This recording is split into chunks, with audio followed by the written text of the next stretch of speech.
Continuamos hablando con Adolfo Reutemann y nos habíamos quedado en el punto en que gana él una plaza sin pensárselo para hacerse cargo de, no sé, de la curaduría, del cuidado, del análisis y de la divulgación, me imagino, también de lo que son estos rollos, estos manuscritos de Qumran. Pero antes de que él nos hable de lo que hace, me gustaría que nos cuente un poquito más de la historia, de cómo fueron encontrados estos manuscritos y qué de impactantes son. Muchos hablan, y creo que hay hasta películas y libros sobre la temática, de que de alguna forma conmueven los cimientos de las religiones, ¿no? Díganos usted lo que ha encontrado.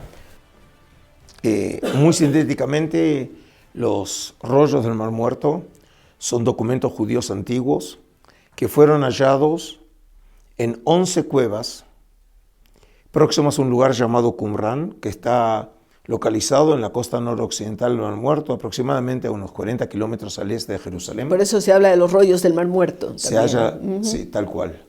Y en esas cuevas se hallaron aproximadamente unos 25.000 fragmentos de manuscritos. Muy pocos manuscritos están en un relativamente buen estado de preservación, especialmente los de la primera cueva, la número 1 y la número 11. Y cuando fueron reconstruidos allá por la década del 50, el resultado fue que hoy tenemos en nuestras manos aproximadamente unos 1.000 documentos. Un número obviamente excepcional. Importante, sí. La mayoría escritos en cuero de animal, en pergamino, y una cantidad, alrededor de un 18% más o menos en papiro.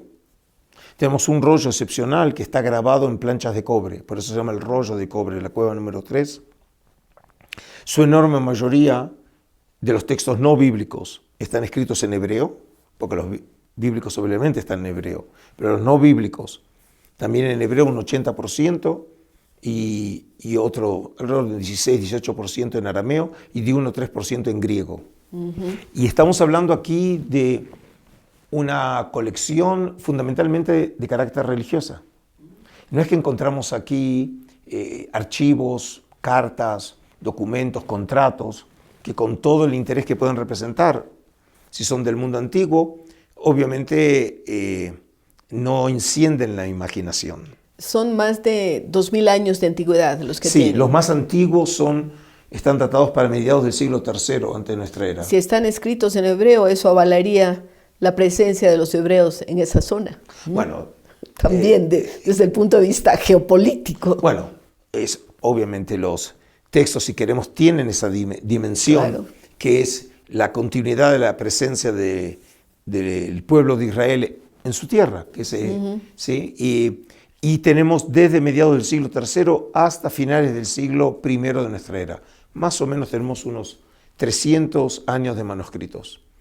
Y la fama mundial de estos documentos se debe a que entre esos 1.000 tenemos aproximadamente un cuarto de ellos, un poco más de 200 copias, unas 220, 230 copias, que son el testimonio físico más antiguo de la Biblia hebrea en el mundo. Físico, ¿no? Y obviamente tenemos varias copias de un mismo libro, del libro de, por ejemplo, del Salmos, tenemos 36 copias, del libro de Deuteronomio, que es el quinto libro del Pentateuco de Moisés, unas 30, del gran profeta de Israel, Isaías, tenemos 21, así que estamos realmente frente a un descubrimiento inusitado. Claro, fue un hallazgo fantástico. Fantástico. ¿Los rollos se descubrieron todos al mismo tiempo o hubo un proceso? No, se van porque son varias cuevas, ¿no? Son varias cuevas y podemos decir que hay una competencia no declarada entre beduinos, que ellos comenzaron, son los primeros, claro. Los primeros, y los arqueólogos. Pero como dije, como no podía ser de otra manera, las mejores cuevas fueron descubiertas por los beduinos. La cueva número 1, la número 4, la número 11. Solo de la cueva número 4, que se encuentra frente a los edificios de Qumran, del otro lado de Wadi Qumran, solo ahí se encontraron 16.000 fragmentos de manuscritos.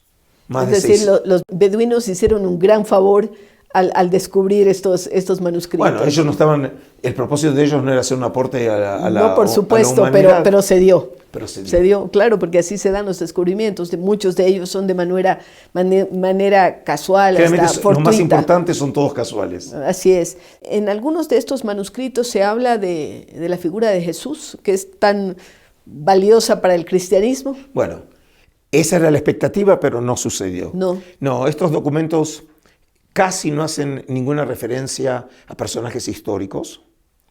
Incluso, por ejemplo, uno de los grandes reyes de la época, que es Herodes el Grande, no aparece mencionado. Incluso los propios qumranitas no aparecen casi mencionados por nombre. Son documentos que no fueron escritos para los investigadores, sino para las necesidades de la comunidad. Son materiales religiosos, pero no hay ninguna referencia a ningún personaje del cristianismo antiguo, ni Juan de Bautista, Jesús y Pablo. Pero, como muchas veces explico, hoy no es posible estudiar sobre los orígenes de la iglesia sin estos documentos. Indudable, claro, porque ahí están las raíces. Y cuando hablamos de el Antiguo Testamento, que le llamamos nosotros, o no sé, la Torá. La Torá es una parte, es la Biblia hebrea. La Biblia hebrea, pues ahí están las raíces del cristianismo y del catolicismo y de las religiones protestantes. A veces cuando los periodistas me tratan de preguntar en pocas palabras, bueno, dígame cuál es el aporte. Le digo, lo voy a decir con una palabra: recontextualizar. Es decir, la primera vez en la historia que nosotros tenemos ahora documentos de la época reales, que nos llegan como si fuera a través del túnel del tiempo y que nos permiten colocar las tradiciones neotestamentarias, los dichos de Jesús, sus acciones, las creencias de los primeros cristianos, los rituales, en el contexto natural que es Judea del siglo I. Usted habla de los qumramitas, ¿no? De este lugar Qumran. Sí, ¿era un lugar habitado por grupos hebreos o anteriores a los hebreos? No sé, semios, arameos. Digamos, muy rápido puedo decir, son unos edificios que fueron excavados en la década del 50, 1951 al 56, por el famoso biblista Roland de Vaux, que era el director de instituto, digamos, de arqueología bíblica francesa, el École Biblique, ¿no? La escuela bíblica francesa. Hasta hoy en día está próximo a la puerta de Damasco, en Jerusalén Oriental. Y en estos edificios, que hoy la tendencia de los arqueólogos muestra que el nivel de la época grecorromana sería más o menos de comienzos del siglo I antes de nuestra era, cuando se habría empezado a repoblar este lugar, que había sido alguna vez poblado como parte del sistema defensivo del reino de Judea de la época, de finales de la época del primer templo, destruido por los babilonios. Estamos hablando comienzo del siglo VI antes de nuestra era.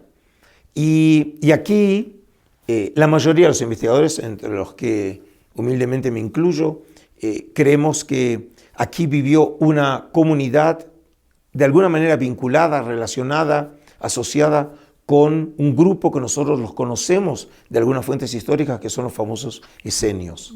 Pero son famosos por los rollos, porque en realidad tenemos muy pocas fuentes sobre ellos, a decir verdad solo 3 específicas de fuentes antiguas.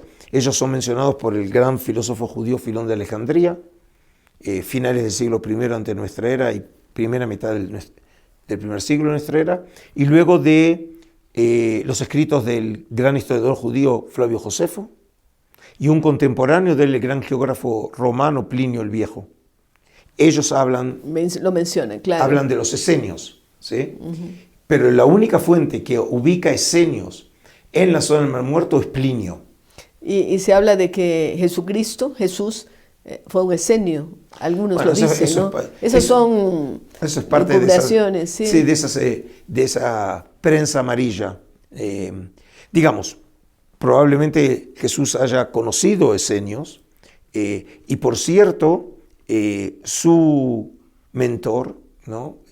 Juan el Bautista, muy probablemente, y aquí también me sumo a la idea de otros grandes investigadores, que suponen que puede ser que en un momento de la vida que no conocemos de Juan el Bautista, haya por ahí pertenecido o querido pertenecer a esta comunidad del Mar Muerto, pero no cuando nosotros lo encontramos en el Evangelio.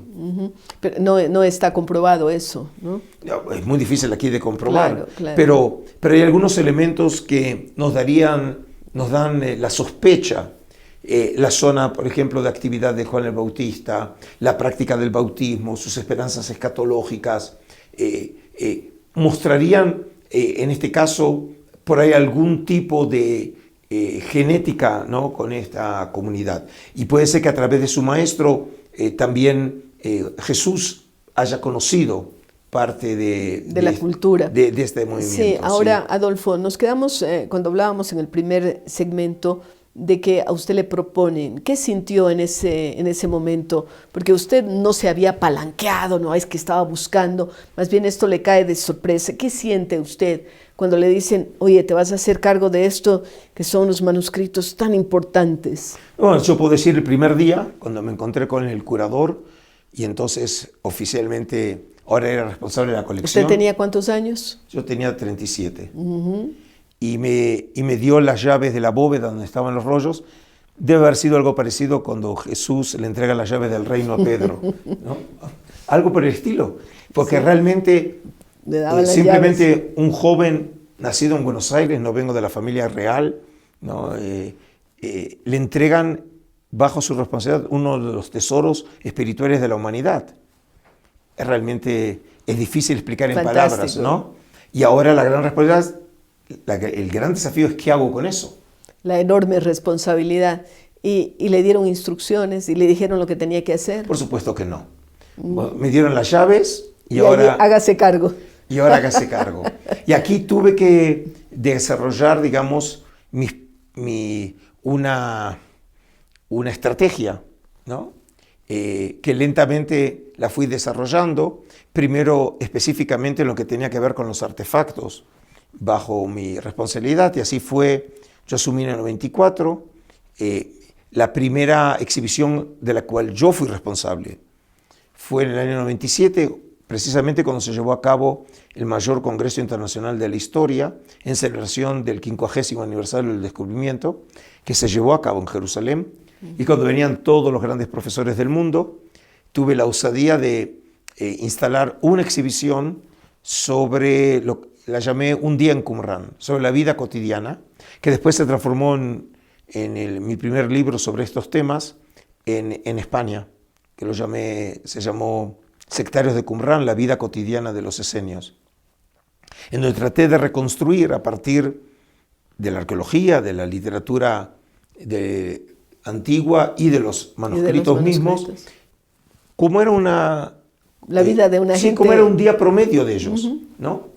Y a partir de ahí puse un énfasis muy especial en los temas educativos. Porque cuando comencé la carrera, y me llamaron incluso antes de asumir el cargo de Washington, de la sede editorial del magazine arqueológico más importante en el mundo, Biblical Archaeology Review, y me preguntaron qué pretendo hacer. Le digo, pero todavía no entré ni a la oficina.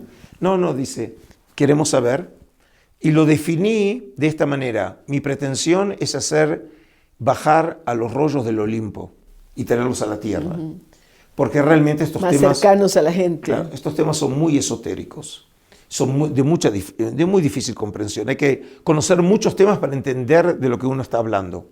Y obviamente el público en general no tiene por qué terminar un doctorado para poder entenderme.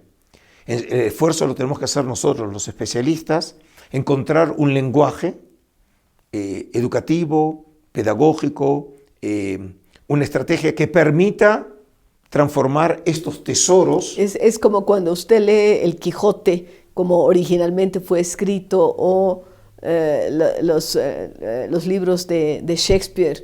Usted necesita ser un erudito, en realidad, en las lenguas, como se hablaban en esa época, para entenderlo.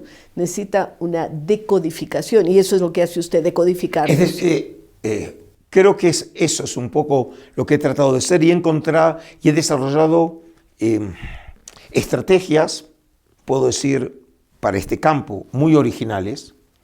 Por ejemplo, nosotros fuimos los primeros en el mundo que produjimos una película dramática sobre la comunidad del Mar Muerto, no documental hay miles, pero una película dramática de unos 20 minutos que hasta hoy en día se proyecta cuando el público llega al Santuario del Libro, y un poco introducirlos rápidamente en un tema para que conozcan cómo los artefactos que ellos van a ver forman parte de una realidad de vida. Fuimos los primeros en el mundo, por ejemplo, que produjimos una película de dibujos animados para familias sobre el tema.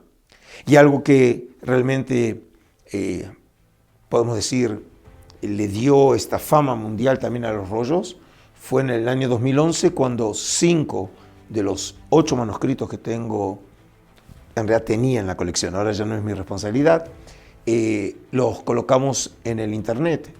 Google Israel produjo una plataforma que no existía hasta ese momento, de poder colocar los rollos en línea en una calidad de imagen de 1200 megapíxeles. Para que los vean, fantástico. Bien, Adolfo, hacemos una nueva pausa y regresamos.